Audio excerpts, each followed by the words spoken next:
오후에 하나님의 말씀 보도록 하겠습니다.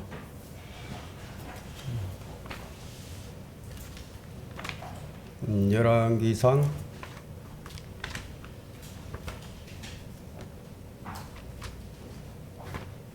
21장 17절부터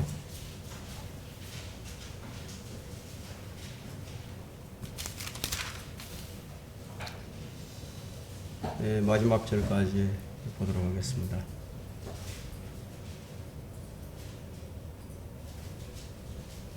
다 찾으셨습니까?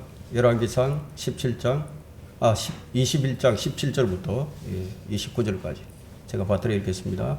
그때 주의 말씀이 티세빈 엘리야에게 임하여 말씀하시기를 일어나 사마리아에 있는 이스라엘 아합 왕을 만나러 내려가라. 보라, 그가 나봇의 포도원에 있으니 그가 그것을 차지하려고 거기로 갔느니라. 너는 그에게 일러 말하기를 주가 이같이 말하노라. 네가 죽이고 또 빼앗았느냐 하고 또 너는 그에게 일러 말하기를 주가 이같이 말하노라. 걔들이 나봇의 피를 핥은 그 자리에서 네 피, 즉 네 몸의 피를 핥으리라 하라 하시더라. 아합이 엘리야에게 말하기를 오 내 원수여, 네가 나를 찾았느냐 하니 그가 대답하기를 내가 당신을 찾았노라. 이는 당신이 주의 목전에서 자신을 팔아 악을 행하였음이라 하고, 보라, 내가 네게 재앙을 내려 내 후대를 쓸어버리고 담벼락에 오줌 누는 자와 이스라엘에 갇힌 자와 남은 자를 아합에게서 끊어버려 내 집을 느밧의 아들 여로보암의 집과 아이야의 아들 바하사의 집같이 만들 것이니라. 이는 경록케 하는 것으로 네가 나를 분노케 하며 이스라엘로 범죄케 하였음이라. 이세벨에 대해서도 주께서 일러 말씀하시기를 걔들이 이스라엘의 성벽 곁에서 이세벨을 먹으리라. 아합에게 속한 자가 성읍 안에서 죽으면 걔들이 먹을 것이요 들에서 죽으면 공중의 새들이 먹으리라 하셨느니라. 자신을 팔아 주의 목전에 죄악을 행한 아합과 같은 자가 없었으니 그의 아내 이세벨이 그를 충동하였도다. 그가 주께서 이스라엘 자손 앞에서 쫓아내신 아모리인들이 행한 모든 것을 따라 우상들을 쫓아 심히 가증스럽게 행하였다 도다하니, 아합이 이 말들을 듣고 나서 그의 옷을 찢고 그의 몸에 굵은 배를 두르며 금식하고 굵은 배에 누우며 걸음을 조심스럽게 하더라. 그러자 주의 말씀이 티세빈 엘리야에게 임하여 말씀하시기를 너는 아합이 내 앞에서 얼마나 겸손해졌는지 보느냐. 그가 내 앞에 겸손해졌기에 내가 그의 날에는 재앙을 내리지 아니하고 그의 아들의 날에 그의 집에 재앙을 내리리라 하시니라. 오늘 이 설교 제목은 탐욕이 부른 멸문지화입니다. 탐욕이 부른 멸문지화.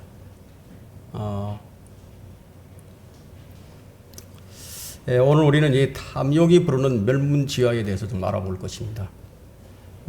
20장에는 이제 엘리야가 아닌 이름이 없는 하나님의 사람이 등장을 했었지만, 아합의 탐욕이 나봇을 죽이게 되고 또 그의 포도원을 빼앗게 되자 하나님은 이제 아합이 가장 두려워하는 엘리야를 다시 이제 그에게 보내게 됩니다.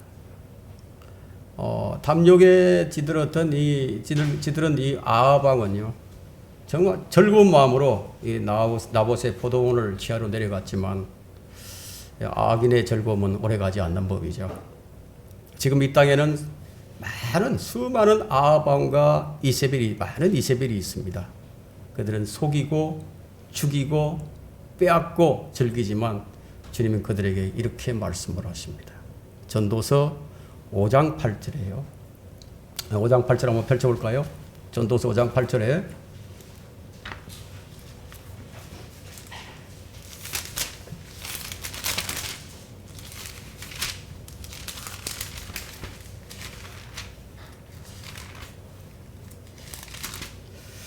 네가 어느 지역에서 가난한 자들을 압제함과 공의와 정의를 심하게 왜곡시키는 것을 볼지라도 그 일을 이상히 여기지 말라. 가장 높은 자보다 더 높은 이가 지켜보시며 그들보다 더 높은 이가 있음이라. 이 권력자들은 자기들 마음대로 행하죠. 자기 마음대로 행하지만 근데 결코 만왕의 왕이신 주님은 방관자가 아니십니다. 제국의 흥망성쇠가 하나님의 손에 달려 있는데요, 이 세상의 모든 통치자들의 말로가 지금 어떤 것인가를 오늘 본문이 말해주고 있는데, 우리나라 대통령들의 말로를 보면 참 비참하죠. 우리나라의 모든 대통령들은 한마디로 비참함, 이것으로 표현할 수가 있습니다. 이것은 심은 대로 거두는 법칙인데요. 주님은 우리의 모든 행동들, 우리의 마음, 우리의 생각, 우리 의도를 다 지켜보고 계십니다. 우리가 당하는 고난도 지켜보고 계시고, 또 우리가 기도하는 모습, 또 회개하는 모습, 성경을 읽는 모습, 우리가 일을 하는 모습 다 지금 지켜보고 계시는 거죠. 심지어 도망하는 하갈도 지켜보고 계셨습니다. 하갈이 창세기 16장 13절에서 그녀가 자기에게 말씀하신 주의 이름을 부르며, 하갈이 먼저 찾은 것이 아니죠. 하나님께서 먼저 그에게 말씀을 붙이셨습니다.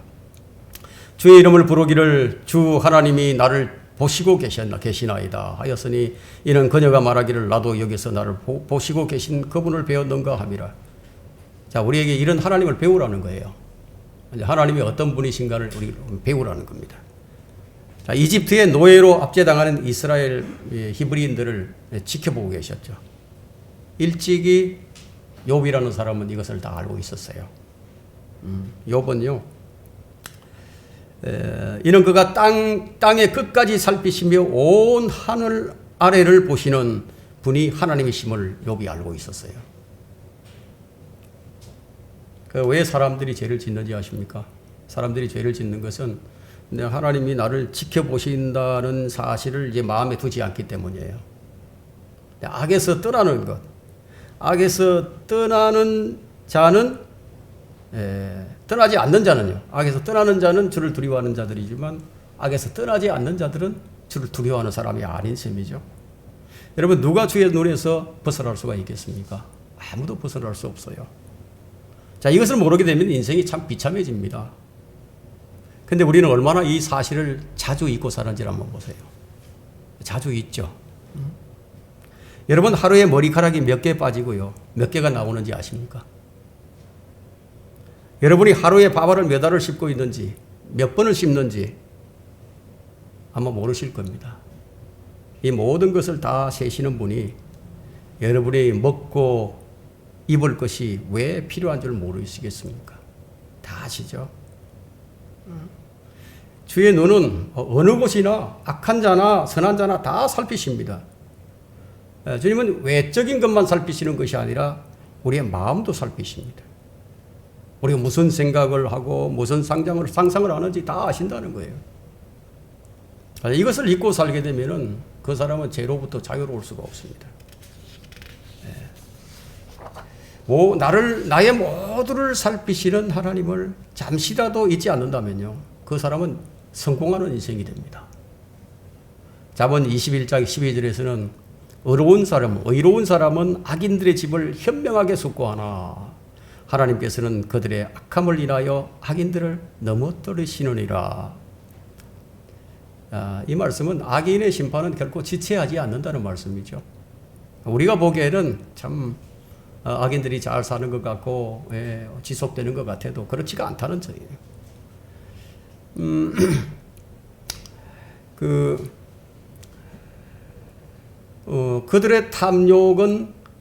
그들은 탐욕을 품고 지언의 말로 너희에게서 이득을 취하리니 이제 그들의 심판은 예로부터 지체하지 않으며 그들의 멸망은 졸지 아니하리라. 이 말씀이 이제 베드로 후서에 있죠. 결코 악인들의 멸망은 지체하지 않습니다. 자, 오늘 우리는 이제 탐욕에 찌든 악인의 모습이 어떠한지, 또 불의의 싹을 사랑하는 자들의 말로가 어떻게 되는지, 아합에게 선고된 주의 심판을 우리 교훈으로 삼기 위해서 이 말씀을 듣습니다. 탐욕이 부른 하나님의 심판, 첫 번째는 주의 심판이 있기 전에 주의 경고가 먼저 임하게 됩니다. 하나님의 심판은 언제나 그 전조증상이 나타나는데요. 인간은 감지하지 못하지만 동물들은 감지하는 게 있어요. 지진이 일어나기 전에 이제 전조증상을 이 동물들은 먼저 감지를 합니다. 그리고 동물들은 미리 대피를 하죠. 인간은 이 동물들의 그 이상한 행동을 보면서 무슨 일이 일어날지 이제 감지를 하게 되는 거예요. 하나님은 자연재해 앞서서 이런 전조를 보여주십니다. 요나 선지자를 통해서 니느웨의 심판의 경고를 내리시는 것을 한번 보세요. 소돔성을 멸하시기 전에 롯에게 천사들을 보내신 것을 한번 보세요. 자, 주의 공중 재림 전에 우리에게 보이시는 이 전조가 있죠. 이것이 성경에 반복적으로 제시되고 있습니다. 하나님께서는 심판이 있기 전에 항상 주의 경고가 먼저 임하게 됩니다. 자, 17절부터 18절 한번 보겠습니다. 본문 17절, 18절. 그때 주의 말씀이 티세빈 엘리야에게 임하여 말씀하시기를 일어나 사마리아에 있는 이스라엘의 아합 왕을 만나러 내려가라. 보라, 그가 나봇의 포도원에 있으니 그가 그것을 차지하려고 거기로 갔느니라. 선지자의 역할은 언제나 부정적이에요. 인간에게는 부정적이에요. 미움과 정오받는 일이 선지자들의 주된 사역입니다. 엘리야의 임무가 이제 더 돌이킬 수 없는 아합의 집안의 멸문을 직접 선고하는 그 임무가 주어졌습니다. 왜 이렇게 하셨을까요? 하나님께서 아합을 그냥 죽이실 수도 있는데, 병들게 하실 수도 있고, 그렇게 하실 수 있는데 왜 선지자를 통해서 그걸 하셨죠? 선지자를 통해서 그의 죄를 지적하는 거예요. 네 죄가 무엇인지 알겠느냐는 거죠. 자, 이제 하나님께서 아합에게 내려진 사형 집행이 어떻게 전개되어 나가는지를 이제 보게 될 것인데, 예수님께서 이 성경에다 이런 기록들을 남겨두신 것은 우리로 하여금 무엇을 알도록 하기 위함일까요? 왜 이런 기록들을 남겨두셨을까요? 하나님이 어떤 분인지 알도록 하기 위함이에요. 하나님을 아는 지식, 그리스도를 알아가는 지식, 이것이 우리에게 필요하죠. 자, 헤롯 왕이 연설을 했을 때 그것을 들은 청중들이 헤롯을 높여서 신의 음성이라고 극찬을 했습니다. 그러자 헤롯이 그 영광을 자기가 취해버렸어요. 그때 주의 천사가 그를 치자 벌레가 그를 먹었죠. 그래서 죽었어요, 헤롯이. 자, 이 사건을 통해서 우리에게 무엇을 보여주시고자 한 것입니까? 하나님께 돌아갈 영광을 취하는 자들의 말로가 어떤지를 보여주시기 위함이죠. 이 역시 하나님이 어떤 분인지 알리시기 위함입니다. 이제 엘리야는 몇 년 만에 아합을 만나러 내려갑니다. 이세벨을 피해서 도망쳤던 그런 나약한 엘리야가 아니에요. 강하고 담대한 엘리야입니다. 주님은 어떤 일을 맡기시기 전에 그 일을 감당할 수 있는 힘과 능력과 믿음을 주십니다. 먼저. 엘리야는 호렙산에서 주의 미세한 음성을 듣고 또 제자들을 양육하는 그런 과정을 통해서 그의 믿음은 더욱더 강해졌죠. 이전에 이제 엘리야가 아닙니다. 여러분들이 악인들을 상대하려면요, 그들보다 더 강해져야 합니다. 우리는 원수들보다 더 강해져야 하는 거예요. 그래서 에스겔 3장 한번 펼쳐볼까요? 에스겔 3장 7절 한번 펼쳐보십시오. 에스겔 3장 7절.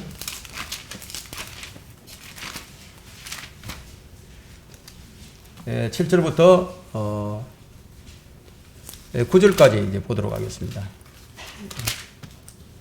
이스라엘 집은 내게 경청하지 아니하리니 이는 그들이 내게 경청하지 아니할 것이며 이스라엘의 온 집은 뻔뻔스럽고 완고한 마음을 가졌습니다. 보라, 내가 내 얼굴을 그들의 얼굴들에 맞서도록 강하게 하였으며 네 이마를 그들의 이마들에 맞서도록 강하게 하였도다.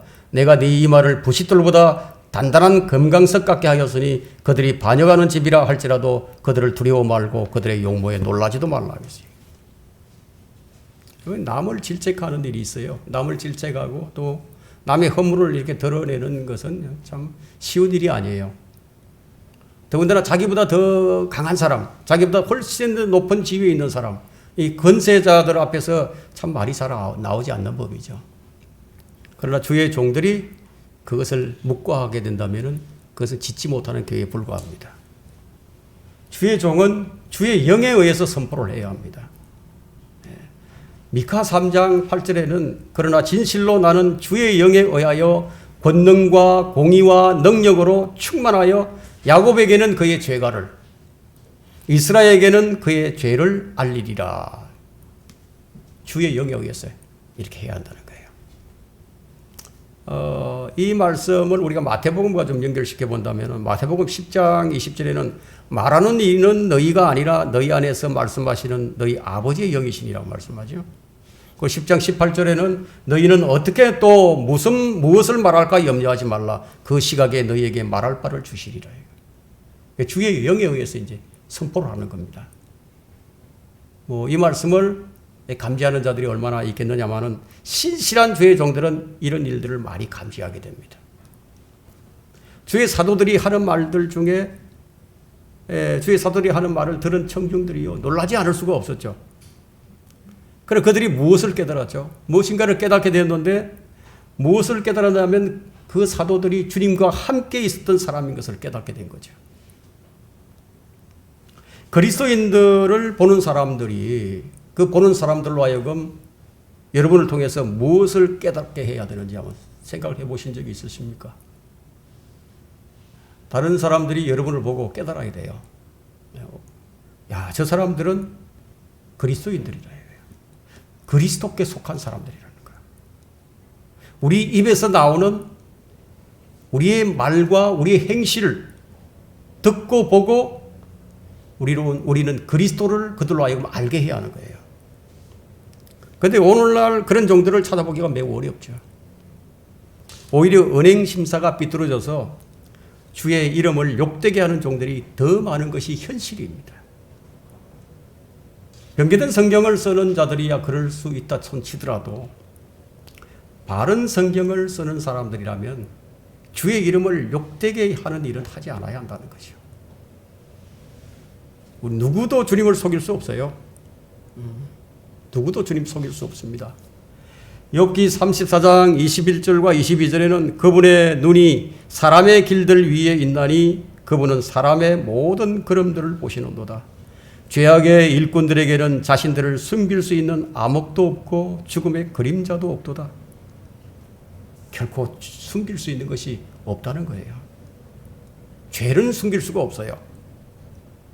자신의 탐욕을 채워 아합은 좋았겠지만 자신에게 다가오는 멸망은 감지하지 못했어요. 사람들의 일투족을 살피시는 주님을 우리가 생각한다면 우리는 죄를 짓지 않을 수 있어요. 주님께서 나를 지켜보고 계신다. 악인들은 음모를 꾸미고 모함을 하고 사기를 쳐서 자신이 원하는 것들을 손에 넣고 그것을 좋아하겠지만은 그것을 감찰하시는 주님이 계시는 거예요. 요즘은 이제 비트코인이 문제가 되죠. 비트코인이 지금 사회적 문제가 됩니다. 지금 대한민국이 투기판이에요. 투기 열풍이 불었습니다. 비트코인이라는 것은 실체가 없는 가상화폐죠. 실체가 없어요. 책임질 사람도 없습니다. 주식은 그래도 기업이라는 실체가 있죠. 부동산도 실체가 있어요.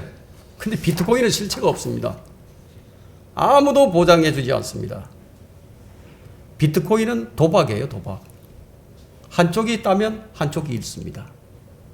지금 이 나라가 부동산 투기, 주식 투기, 비트코인 도박, 온통 남의 것을 탐내는 탐욕으로 이 나라가 가득 채워져 있어요.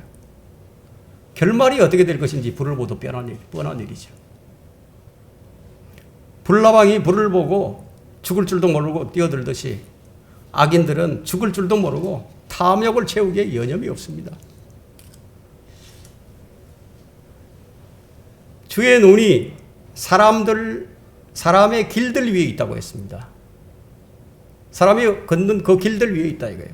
그분은 사람의 모든 걸음을 보신다고 했습니다. 왜 보실까요? 주의 막대기는 결코 가볍지가 않습니다. 어떻게 사는 것이 잘 사는 것인가 하는 거예요. 하나님의 심판이 내게 선포되지 않도록 주를 두려워하는 거예요.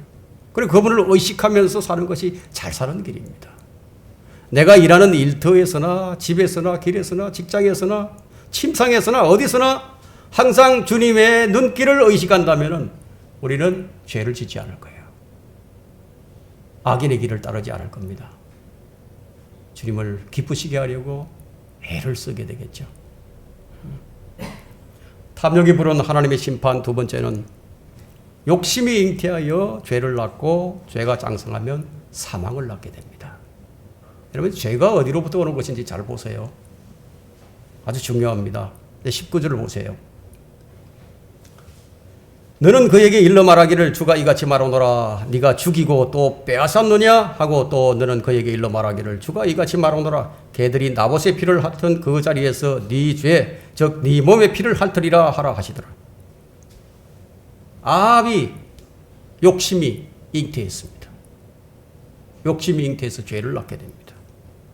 죄가 장성해서 사망을 낳는 과정을 지금 그대로 보여줍니다.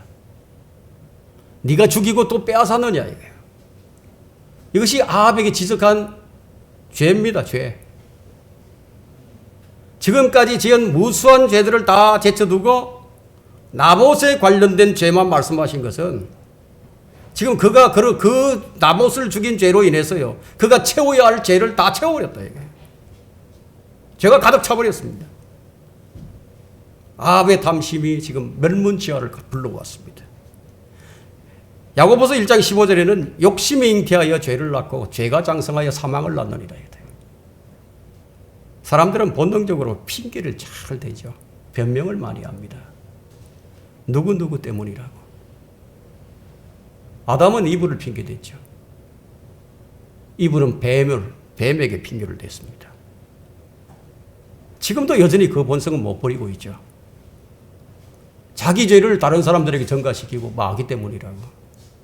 마귀 때문에 핑계를 대는 거예요. 성경은 이런 변명을 단번에 깨뜨려 버리시는데 욕심이 잉태하여 죄를 낳고 죄가 장성하여 사망을 낳는다고. 어디에서 욕심이 잉태를 하죠? 욕심이 어디에서 잉태를 합니까? 마음에서, 자기 마음에서 잉태를 하죠. 다른 사람의 마음에 잉태하는 게 아니에요. 마귀의 마음에 잉태하는 것도 아니에요. 자기 마음에 잉태한다 이거예요. 그래서 그 누구도 변명을 못해요. 변명할 수 없어요.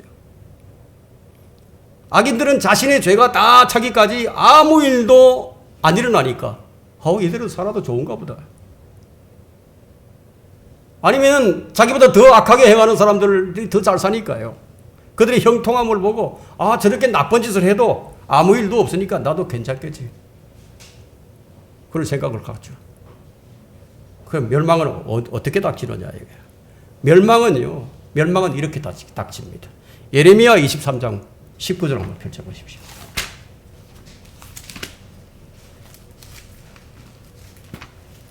예레미야 23장 19절입니다.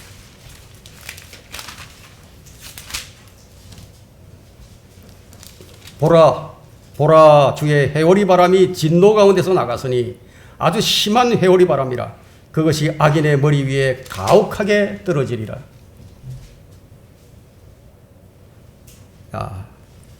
해오리 바람처럼 아주 가혹하게 갑자기 나타나는 거예요.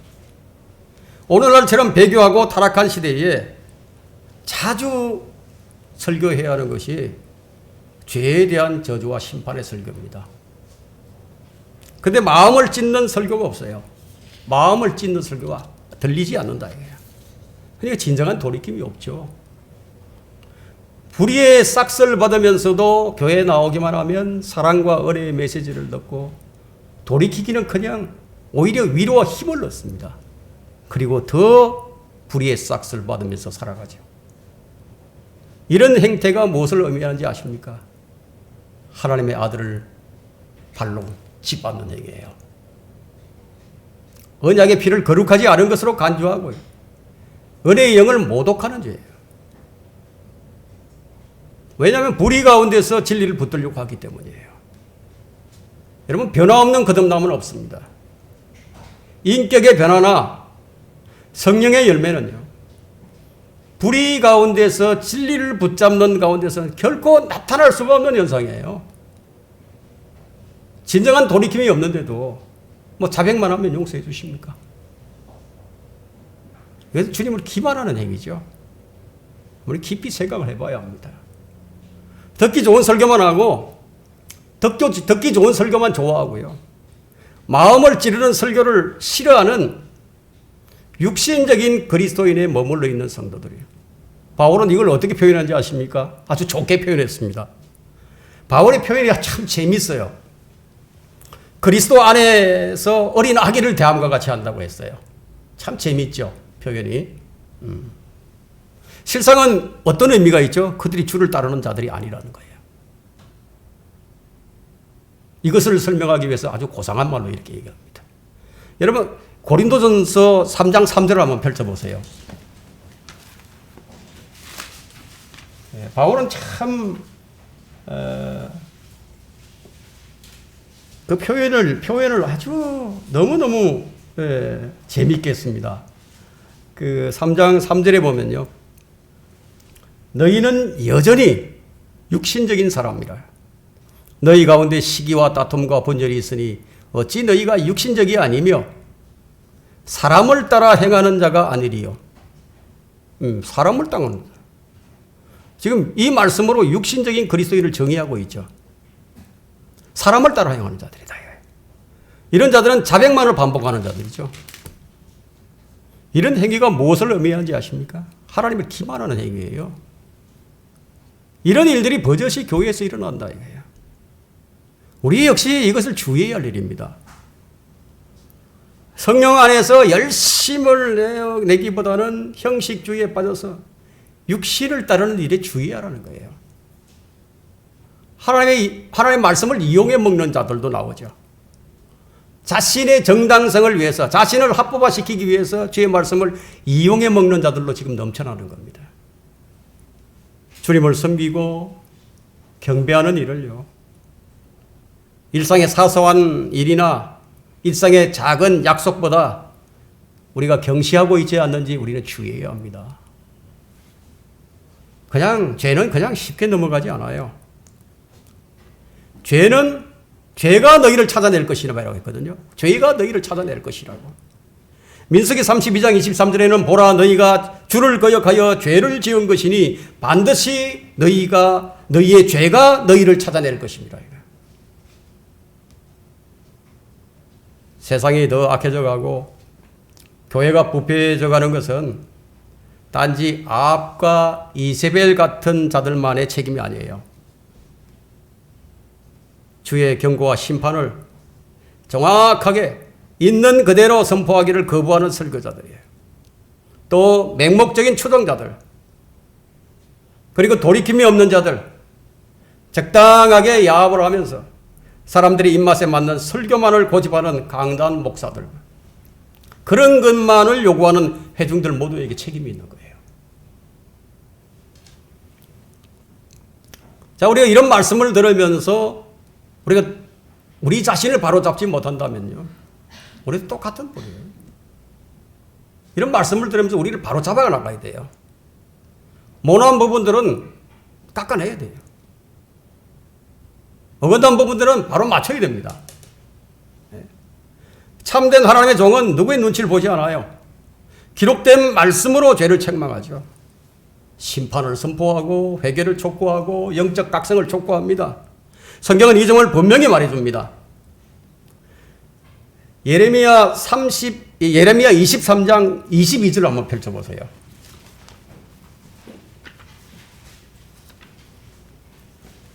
예레미야 23장 22절 한번 펼쳐보십시오. 그러나 만일 그들이 내 계획에 참여하여 내 백성으로 내 말들을 듣게 했더라면, 말씀을 맡은 자들을 얘기하는 거죠. 지도자들을 얘기합니다. 그들이 내 백성을 그들의 악한 길과 그들의 행위의 악함에서 돌아서게 하였으리라. 주님께서 지금 가정법을 쓰시면서 하시는 말씀인데, 이스라엘의 타락의 원인이 누구 때문인지 얘기하고 있습니다. 바로 설교자들 때문이다. 하나님은 타락의 1차적인 책임을 말씀을 맡은 사역자들에게서 찾으시는 거예요. 강단이 바로 서고 회중들로 참된 주의 말씀을 듣게 하면 악을 건절시키고 배교를 막을 수가 있습니다.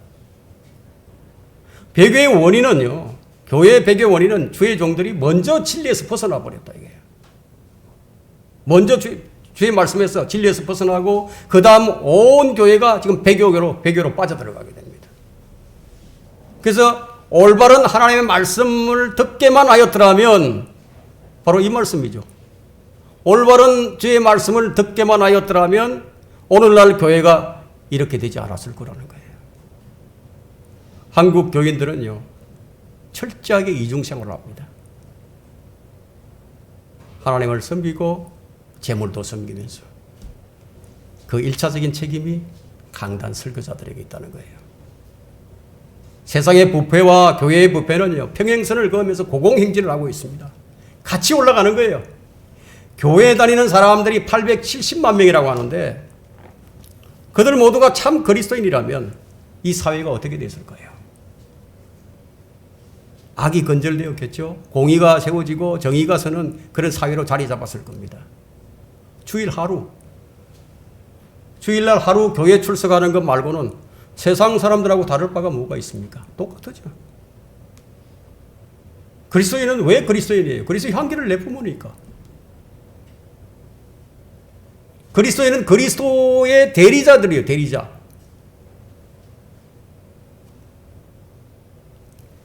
또 그렇게 하지 못한다고 했어요. 그들을 비난해서도 안 되는 거예요. 비난은 해서는 안 된다 이거예요. 주님은 엘리야에게 아합을 비난하라고 하지 않았었어요. 그의 죄를 지적하고 그에 따른 심판을 선포하라는 것이죠. 우리의 역할은 제2, 제3의 아합과 이세벨의 출현을 막는 거예요. 죄를 보고 눈 감아주고 동조해서는 안 된다는 겁니다. 이제 20절을 볼까요? 본문으로 돌아와서 20절에 아합이 엘리야에게 말하기를 오 내 원수여 네가 나를 찾았느냐 하니 그가 대답하기를 내가 당신을 찾았노라. 이는 당신이 주의 목전에서 자신을 팔아 악을 행하였습니다. 아합이 왜 엘리야를 그토록 미워하는지 아십니까? 하나님의 말씀을 가지고 오니까요. 하나님의 말씀을 가지고 오니까 그토록 미운 거예요. 그래서 그에게 분노를 퍼붓죠. 저주를 퍼붓습니다. 하필이면 자신이 이 나봇의 포도원 그것을 이제 빼앗는 그 죄의 현장에서 지금 엘리야를 만나게 될 줄이야. 여러분 얼마나 놀랬겠습니까? 예? 엘리야의 출현에 그가 무엇을 감지했을까요? 엘리야가 갑자기 나타났다. 재앙을 감지했죠. 엘리야는 항상 재앙을 몰고 오니까. 자, 이것이 사람들이 성경을 싫어하는 이유입니다. 제대로 된 설교는 죄인들이 회개를 하든지 아니면 죄인들이 설교자를 미워하든지 둘 중 하나예요. 오늘날의 거의 모든 목회자들은 세상의 친구가 되어 있습니다. 그걸 어떻게 아느냐면 집회에 모임에 예배에 돈 많은 사람들이 들어오면요. 고객 우대를 해주느냐 안 해주느냐 그걸 보면 알아요. 예? 야고보서 2장 3절을 한번 펼쳐볼까요? 야고보서 2장 3절에 그 말씀이 있는데요. 야고보서 2장 3절 오늘날의 교회 모습을 지금 그대로 보여주는 겁니다. 화려한 옷을 입은 사람을 보고 말하기를 여기 좋은 자리에 앉으시오 하고 또 가난한 사람에게 말하기를 거기 서 있든지 여기 내 발판 아래 앉든지 하라. 만약 여러분들이 교회가 그런 교회라면 당장 거기서 빠져나와야 됩니다. 그것으로 그들이 누구에게 속한 자들인지를 알 수 있거든요. 만일 너희가 세상에 속한다면 세상은 자기 사람들을 살아갈 것이라. 누구든지 세상과 친구 되고자 하는 자는 하나님과 원수가 되려니라. 사람들이 성경을 싫어하는 이유가 바로 여기 있는 겁니다. 세상과 분리된 삶을 살기 싫어하죠.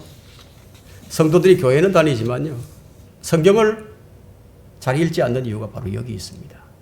왜냐하면 성경이 죄를 책망하고 죄를 지적하는 것이 싫죠. 그런 걸 읽기 싫어요. 듣기도 싫고. 성경이 주어진 목적이 교리와 책망과 바로잡음과 의로 훈육하는 것인데요. 엘리야가 무엇 때문에 지금 아합을 찾았습니까? 20절에 당신이 주의 목전에서 자신을 팔아 악을 행하였습니다. 자신을 팔아버렸다는 거예요. 이 상황은 신학적인 상황에서는 달라요. 바울 사도는 로마서 7장 14절에서 우리는 율법이 영적인 줄로 알고 있노라. 그러나 나는 육신적이어서 죄 아래 팔렸도다. 상황이 다르다 이거예요. 바울은 육신적이어서, 자, 이 말은 자신의 의지와 아무 상관없이 자기가 죄의 종으로 팔렸다는 거예요. 그래서 우리 육신은 성령님과 반목하는 하나님과의 원수 관계입니다. 우리의 육신은 죄의 종노릇을 할 수밖에 없는 상태라는 거예요. 그러나 이 본문에서는 이와 같은 근원적인 문제를 다루는 것이 아니라 지금 행위적인 것을 다루고 있는 거예요. 당신이 주의 목전에서 자신을 팔아 악을 행하였습니다. 율법 아래서의 상황. 아합은 자의적으로 차원에서 자신을 죄에게 팔아버렸다는 거예요. 그게 바울과 같은 상황이 아니에요. 마치 발람이 스스로 불의의 삭스를 타면서 발락에게 간 것과 똑같은 겁니다. 유다가 은 30에 예수님을 팔아서 그리스도를 배반한 것과 같이 모두 스스로 자신을 팔아서 주의 눈앞에서 지금 악을 행한 거예요. 아합이 지금 이런 상황입니다. 아합은 평소에 의롭고 경건하게 살다가 순간적인 실수로 해서 한 번 실수하고 죄 아래 팔린 것이 아닙니다. 그는 늘 죄악 가운데서 걷는 자들이었죠. 늘 죄악 가운데서 걷습니다. 자, 25절을 보면 우리가 분명하게 알 수 있는데요. 자신을 팔아 주의 목전에서 죄악을 행한 아합과 같은 자가 없었으니, 아합과 같은 자가 없었다 이거예요. 그의 아내 이세벨이 그를 충동하였도다. 이런 짓을 하도록 누가 충동을 했죠? 네, 누군가가 충동을 해버린 거예요. 그는 주의 율법이 금하고 있는 이방 여인과 결혼을 했습니다. 그 삶 자체가 이미 주의 율법을 깨뜨리는 불의의 삶이었어요. 신약 성도들 역시 마찬가지예요. 믿지 않는 자들과 결혼함으로써 주의 말씀을 짓밟는 죄를 보면서는 안 된다는 거예요. 그것이 여의치 않다면요, 반드시 구원받게 한 다음에 결혼해야 되는 거예요. 그래서 우리가 젊은이들이, 청년들이 결혼을 할 때 먼저 구령을 하고 주님 영접한 다음에 그 다음에 결혼하도록 하죠. 그렇죠? 여기 그런 이유가 다 있는 겁니다. 근데 특히 이제 결혼을 앞둔 사람이나 어린 자녀들에게 불신자와의 결혼이 아무렇지도 않은 것처럼 가르치는 일이 있다면 지금 역시 아합과 같은 거예요. 아합과 같이 자기 자신을 팔아서 악을 행하는 사람이라고 할 수 있습니다. 이런 것이 바로 자신을 파는 거예요. 그리고 고린도후서 6장 14절에 분명히 불신자와의 결혼을 금하고 있음에도 고의적으로 불순종한다면은 그에 따른 결과는 스스로 책임을 져야 하는 거예요. 악인들에게는 하나님께서 어떻게 대우를 해주시느냐면요, 시편 7편 11절에 보게 되면 하나님께서는 악인에게 매일 분노하신다고 말씀하십니다. 악인들에게 매일 분노하시는 거예요. 직접 그냥 형벌을 내리지는 않고 있지만 매일 분노하고 계십니다. 지금 아합의 케이스는 자신이 자발적으로 죄의 종이 된 사람이에요. 그는 죄를 짓지 않기 위해서 몸부림을 치지만 어쩔 수 없이 죄의 종으로 남아있는 사람이 아니라 자원하여 죄의 종으로 남겠다고 기꺼이 죄 가운데 자신을 팔아버렸다. 죄에게. 그에게 내려진 법정 판결이 무엇인가 하면 21절입니다. 보라, 내가 네게 재앙을 내려 네 후대를 쓸어버리고 대가 끊어지는 거죠. 멸문취합니다. 담벼락에 오줌 누는 자와 이스라엘에 갇힌 자와 남은 자를 아합에게서 끊어버린다. 예, 멸문취하의 심판입니다. 22절도 볼까요? 21. 네 집을 느밧의 아들 여로보암의 집과 아히야의 아들 바하사의 집같이 만들 것이니라. 이는 경록케 하는 것으로 네가 나를 분노케 하며 이스라엘로 범죄케 하였습니다. 여로보암의 집안이 멸문지가 되었죠. 예, 바하사의 집 마찬가지였죠. 죄의 결과는 자신뿐이 아니라 자신의 가족들, 후손들에게도 그대로 미친다는 것을 알 수 있죠. 이게 대를 끊어버린다는 게 모든 악인들에게 이런 결과가 주어지는 것은 아닙니다. 아합의 같은 경우 이렇다 이거예요. 그 이유는 그의 가족들 역시 아합과 같이 아무도 주님을 두려워하거나 악을 피하는 사람이 없었기 때문이에요.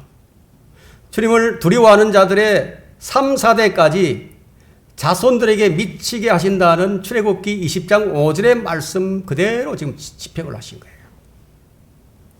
아합은 나봇을 죽였을 뿐만 아니라 나봇의 아들까지 죽였다 이거죠. 다 죽여버렸어요. 그래서 그에 상응하는 보응을 받는 것은 당연한 이치입니다. 23절과 24절 보겠습니다. 이세벨에 대해서도 주께서 일러 말씀하시기를 개들이 이스라엘의 성벽 곁에서 이세벨을 먹으리라. 아합에게 속한 자는 성읍 안에서 죽으면 개들이 먹을 것이요 들에서 죽으면 공중의 새들이 먹으리라 하셨느니라. 지금 왜 아합의 집안을 지금 멸망시킨다고 말씀하시면서 느밧의 아들 여로보암의 집같이 아야의 아들 바하사의 집같이라고 말씀하셨을까요? 이 전례를 잘 참고하라는 얘기예요. 하나님께서 이렇게 하신다고. 여로보암의 집은 열왕기상 15장 29절에 나오고요. 바하사의 집은 열왕기상 16장 12절에 나옵니다. 25절부터 26절을 보겠습니다. 자신을 팔아 주의 목전에서 죄악을 행한 아합과 같은 자가 없었으니 그의 아내 이세벨이 그를 충동하였도다. 그가 주께서 이스라엘 자손 앞에서 쫓아내신 아모리인들이 행한 모든 것을 따라 우상들을 쫓아 심히 가증하게 행하였도다. 주님은 몸값을 지금 치르고 우리를 사시고 지금 우리 안에 거하시고 계십니다. 이런 몸을 가지고요, 우리가 불의의 병기로 사용하게 된다면 바로 자신을 파는 행위입니다. 주의 백성 이스라엘이 어떤 짓을 했는지 열왕기하 17장 17절에 아주 자세하게 나오는데요. 어떤 일을 했냐면은 또 그들의 아들들과 딸들로 불을 통과하게 하고 점괘와 마법을 사용하며 스스로를 팔아 주의 목전에 악을 행하여 그를 경록케 하였더라. 이스라엘은 하나님의 것입니다. 이스라엘은 하나님의 것이에요. 하나님의 소유예요.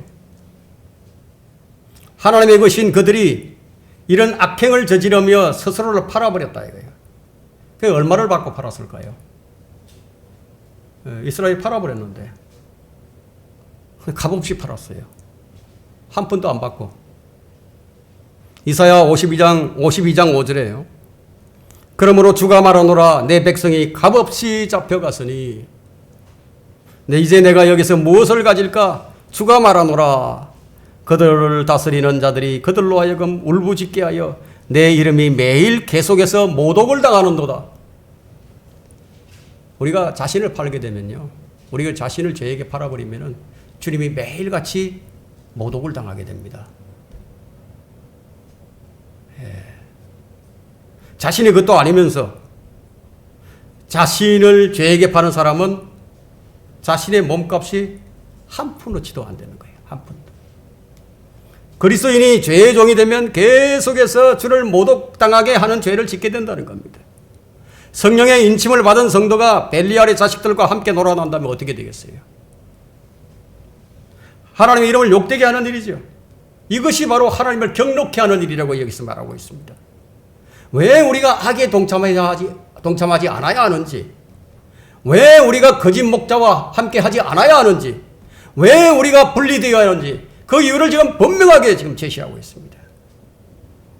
엘리야를 통해 끔찍한 심판을 들은 아합은 이제 평생에 하지도 않았던 아주 기운 짓을 좀 하게 되는데요. 그는 자신과 자기 아내 이세벨과 그리고 가족들이 모두 이 멸문지화에 처해진다는 이 말씀을 듣자 금방 사람이 아주 달라진 것처럼 보이기 시작합니다. 이 탐욕적이고 이기적인 사람일수록 사실상 이 죽음에 대한 두려움이 더 큰 법이거든요. 아합은 죄를 미워하고 하나님을 두려워해서가 아니라 자신이 죽게 된다는 사실과 자신의 집안에 미칠 화에 대해서 두려웠던 것이지 내적인 변화를 이끌어낸 데는 그는 실패를 했습니다. 자, 탐욕이 부른 하나님의 심판 세 번째는요. 진정한 회개 없이는 하나님의 심판을 돌이킬 수 없습니다. 진정한 회개가 있어야 합니다. 자, 27절을 볼까요? 아합이 이 말을 듣고 나서 그의 옷을 찢고 그의 몸에 굵은 배를 두르며 금식하고 굵은 배에 누우며 걸음을 조심스럽게 하더라. 자, 이런 모습들은 우리 성도들에게서도 흔히 볼 수 있는 이런 모습인데 사람들이 볼 때는 아합의 이런 행동이요 어떻게 보이겠습니까? 이제 아합이 정신을 차렸나 보다. 아합이 정신을 차렸나 보다. 사람에게 그렇게 보이죠. 회개한 것이 아니었어요. 아합은 일시적이지만 공개적으로 자신의 죄를 인정하고 하나님의 심판을 받아들이는 듯한 그런 모습을 보였지만 그는 돌이킨 것이 아니었어요. 그는 옷을 찢었죠. 옷을 찢었지만 마음을 찢진 않았습니다. 진정한 회심은 어디서 보게 되느냐 하면 요엘 2장 13절을 한번 펼쳐볼까요? 여러분 제가 그냥 읽겠습니다. 하지 마시고 너희는 너희 옷을 찢지 말고 너희 마음을 찢으며 주 너희 하나님께로 돌아오라. 주님께 돌아올 때는 어떻게 해요? 옷만 찢지 말라 이거예요. 마음도 찢으라는 거예요. 지금 진정한 회심을 말하고 있죠. 왜 마음으로 믿으라고 하셨는지 여러분 이제 이해가 될 겁니다. 그러니까 오늘날에 가짜 구원이 얼마나 성행하고 있는지 아십니까? 마음으로 믿고 주를 찾는 자가 있는지 한번 찾아보세요. 거의 찾을 수가 없습니다. 사람들은 위기에 처하게 되면 일단 살고 보자는 마음이 먼저 앞서기 마련이죠. 그가 위선자라고 할지라도 악인이라고 할지라도 위험에 처하게 된다거나 심한 질병에 걸린다거나 경제적인 어려움을 겪게 되면요 일시적으로 자신을 낮추는 법이에요. 하나님 앞에 자신을 낮추고 한 번만 살려달라고 외치기 마련이죠. 그러나 건강이 회복되고 문제가 해결되고 나면 그 다음에 옛생활로 다 돌아가 버립니다. 그 이유는 아합처럼 주님의 거룩하심과 그분의 말씀에 두려워 떠는 믿음에서 나온 회개가 아니라는 거예요. 일단 피하고 보자예요. 피상적인 것이에요. 피상적인 믿음이에요. 그러나 하나님은 그런 아합의 행동에도 큰 은혜를 베푸셨습니다. 왜 그런지 아십니까? 그때 상황이요. 구약적인 상황이에요. 구약적인 상황입니다. 구약적인 상황은 거듭남이 없는 상황이에요. 자기 믿음으로 율법의 행위를 지켜야 하는 상황입니다. 지금 신약과는 달라요.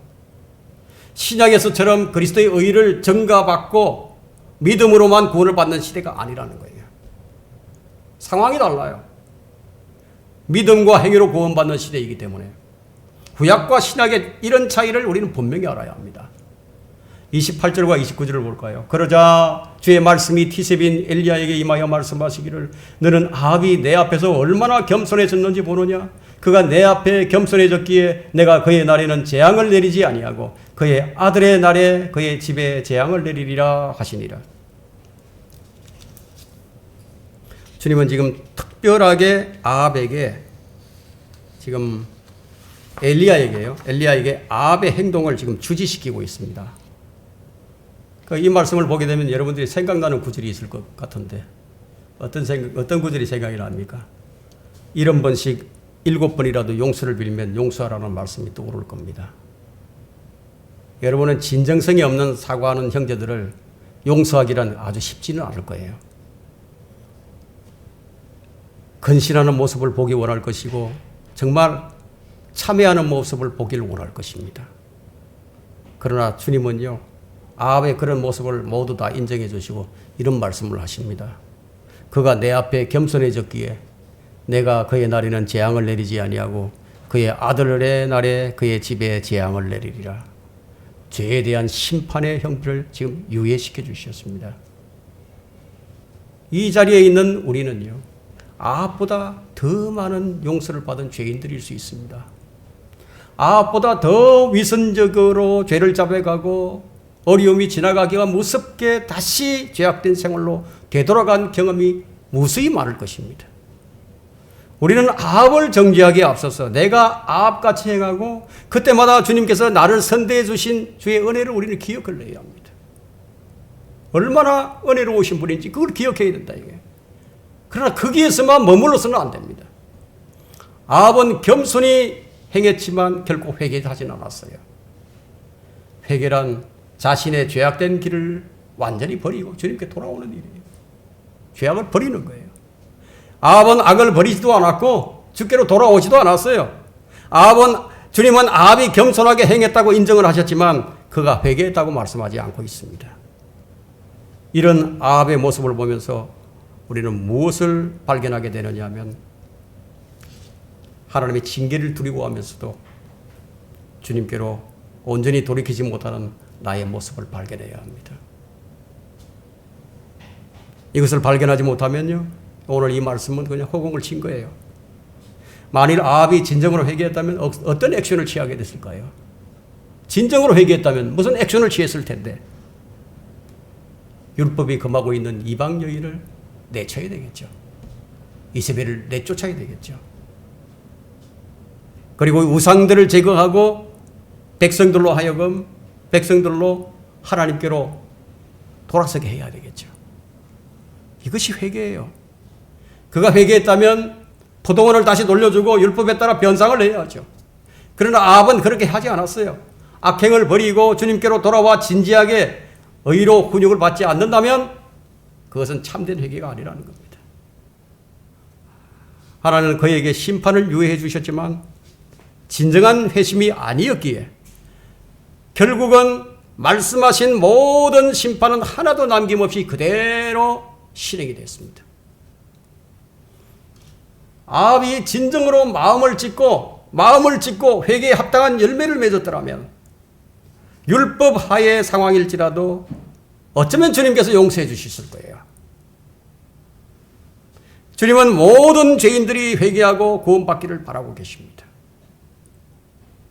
베드로후서 3장 9절에 주의 약속은 어떤 사람들이 더디다고 생각하는 것처럼 더딘 것이 아니라 오직 우리에 대하여 오래오래 참으시어 아무도 멸망하지 않고 다 회개에 이르게 하려 하십니다. 주님께서는 죄인들이 회개를 하면요, 주님의 뜻을 돌이키십니다. 마음을 돌이키십니다. 요나 3장 10절에는 하나님께서 그들의 행함을 보시니 그들이 그들의 악한 길에서 돌이키시는지라, 돌이키는 걸 보셨어요. 그러므로 하나님께서는 그들에게 내리시겠다고 말씀하셨던 재앙에서 돌이키시고 그 일을 행하지 않으셨더라. 돌이키시는 거예요. 진정한 자백이라면, 진정한 돌이킴이라면. 이런 면에서 우리는 주님의 크신 자비와 은혜를 기억을 하고 감사와 찬양을 돌려야 합니다. 마음을 찢고 철저하게 회개함으로 주님의 은혜를 우리가 얻어야 하는 거예요. 지금 우리에게 가장 필요한 것이 무엇일까요? 주의 은혜입니다. 매일 더 큰 은혜가 필요한 거예요. 오늘 말씀을 정리하겠습니다. 첫째, 주님은 우리의 은행과 마음속까지 살피시고 우리 영의 무게를 달아보시면서 불꽃 같은 눈동자를 가지고 계신다는 이 엄연한 한 가지 사실을 우리는 잊지 않아야 합니다. 둘째, 죄를 분명하게 지적을 하고 주의 심판과 죄인에게 임할 재앙을 우리는 분명하게 선포를 해야 합니다.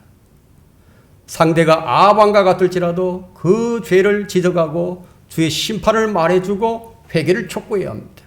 이것이 그리스도인의 의무예요. 셋째, 자신을 죄에게 팔지 않아야 합니다. 죄의 삭은 사망이에요.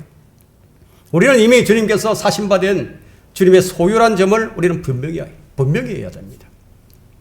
넷째, 주님은 죄악을 범한 죄인에 대한 심판보다 회개하는 죄인들의 모습에 더욱 기뻐하시면서 마음을 돌이키시는 분이에요. 아합의 겸손에도 심판을 유예해 주셨다면 사랑하는 자녀들이 진정으로 주께로 돌이키는 모습에 얼마나 기뻐하시겠습니까? 악인에 대한 심판이 속히 집행되지 않는 것을 보고 절망하지 마십시오. 요나 4장 11절에는 자기들의 오른쪽과 왼쪽도 분별할 줄 모르는 12만 이상 되는 사람들과 많은 가축들이 있는 저 큰 성읍 니느웨를 내가 아껴야 하지 아니하겠느냐. 오늘 우리는 오늘의 말씀을 통해서 주의 자비와 주의 은혜가 어떠한지, 그분이 우리에게 베푸시는 그 은혜가 어떠한지 이것을 깨닫고 주님께 온전히 돌이켜 우리는 회개에 합당한 열매를 맺는 자들이 되셔야 할 것입니다.